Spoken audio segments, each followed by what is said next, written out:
Good evening to all. మనకు ఈరోజు రాజు state media నుంచి ఒక చిన్న విషయాన్ని మనము గుర్తుంచుకోవాల్సిన అవసరం ఎంతైనా ఉంది. ఎందుకంటే మనకు 13 భోగి 14 సంక్రాంతి మరి ఈరోజు 16 నాడు కనుమ పండుగ జరిగిన సందర్భాలను గమనించినట్టయితే రేపు ఉదయం లేవగానే పురపాలక శాఖ వారికి రోడ్లపైకి పడి ఉన్న రబ్బర్ మాంజలు కానీ మరి ఒక ఇతర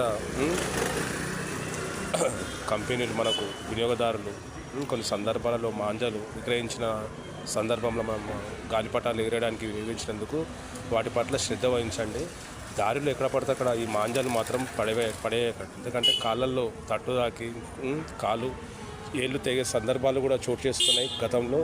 కాబట్టి గాలిపటాలు ఎగరేసే యువకులు కానీ పిల్లలు కానీ పెద్దలు కానీ ఒక విషయాన్ని గమనించి మన దగ్గర మాంజా డ్యామేజ్ అయినప్పుడు దాన్ని తీసుకెళ్ళి డస్ట్బిన్లో వేద్దాం ఫ్రెండ్స్. ఎందుకంటే ఈ మాంజాతో చాలా ప్రమాదకరమైన మనకు సంఘటనలు చోటు చేసుకునేది మనం గతంలో కూడా చూసినాము.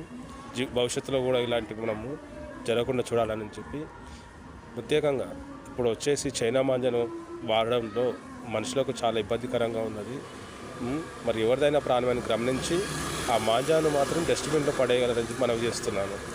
ఇట్లు సో అందరు ప్రతి ఒక్కరి బాధ్యత ఇది. కాబట్టి దీని పట్ల అందరూ అవగాహన ఉంచుకొని మరి సెల్ఫ్ ఎంప్లాయ్మెంట్గా సెల్ఫ్ డిఫెన్స్ డేపుల్గా దీన్ని ఎవరి ప్రక్రియను వాళ్ళు కొనసాగించాలి.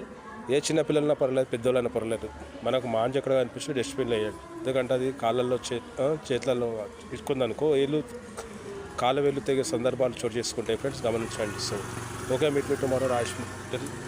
Please support my channel friends. Okay friends.